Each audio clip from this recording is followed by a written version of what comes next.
Medal of Honor Warfighter. I have so missed this game. And I know I haven't posted any Medal of Honor on this channel in a hot minute. I've sort of put it on the back burner after Black Ops came out and everything. But I figured it would be appropriate to make another Medal of Honor Warfighter video since this week we're getting a patch for the multiplayer as well as the Zero Dark 30 map pack, or the Hunt map pack depending on where you live. And those come out all on different days depending on if you play on the console or on the PC.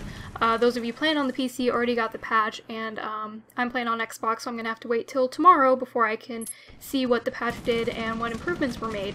Now, as far as the gameplay goes, don't expect anything crazy. This is just some leftover game footage that I had on my computer from about a month ago, but I just wanted to pick something that I already had ready to go, and this is what you get. And I tried to sort of trim the fat on the gameplay and cut out some of the slower parts where nothing's happening, so it's not so long and drawn out. But anyway, there's a list of the patch notes available on the Medal of Honor Warfighter website as far as the sort of improvements we can expect to see for multiplayer in the upcoming update. And some of those things include VoIP improvements, increased bullet damage in real ops, front-end visual improvements in multiplayer, some display improvements, and I guess they're making a lot of improvements. They're not really specific on what those improvements entail, but I guess we'll just have to see when we go experience the gameplay with the patch. And they also have some PC-specific updates, but I'm not going to cover those here because I'm playing on the Xbox, so those don't really apply to me. But I think it'll be a good update overall, as long as they fix a lot of the bugs and glitches that were happening in multiplayer. Not that there's that many. There isn't any huge lag problems or anything like that, like some games that we know around here. But I think the improvements that they're making will be good ones and useful ones. I'm interested to see what they mean by in-game party improvements and if that has anything to do with the fire teams, because the fire teams are such a big element of multiplayer that if they're not spot on, it can really kind of mess up your experience.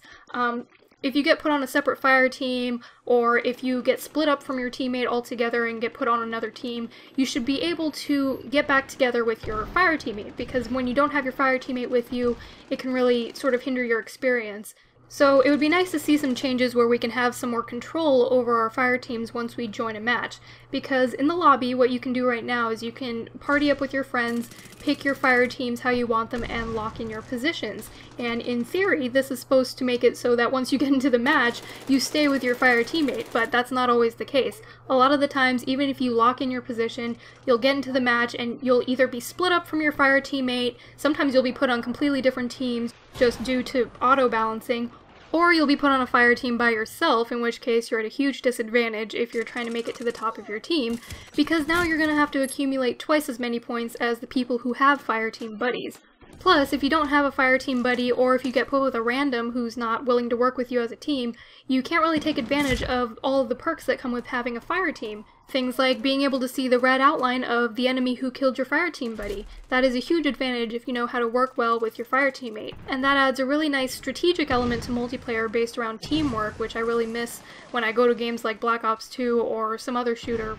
But the party problems and the lack of flexibility with the fire teams was really one of the only gripes I had with multiplayer. Other than that, I really like Medal of Honor Warfighter.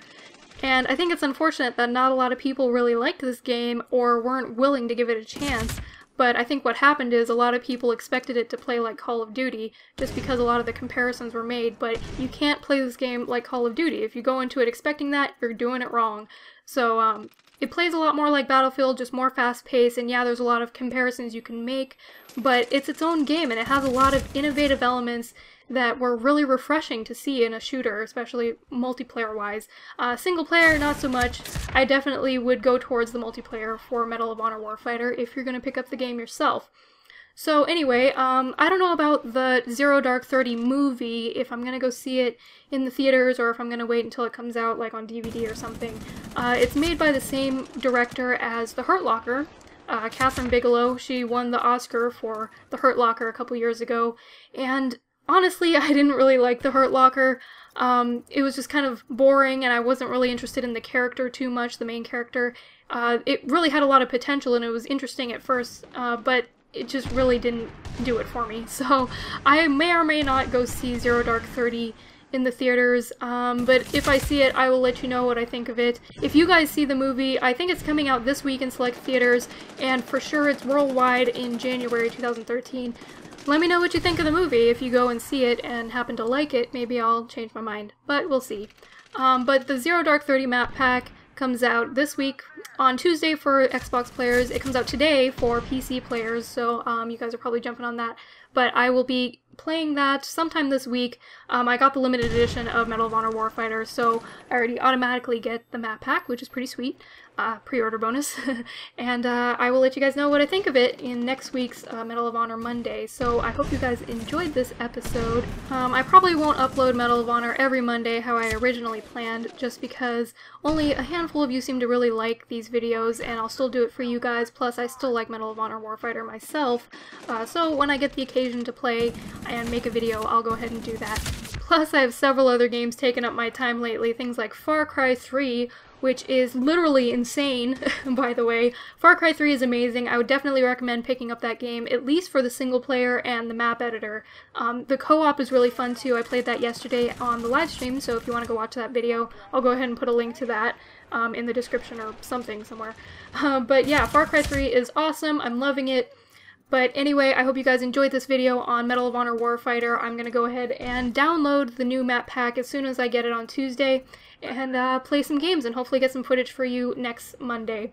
So take it easy, my Strange Lovers. Have an awesome Monday, and until next time, this is StrangeLuv signing out.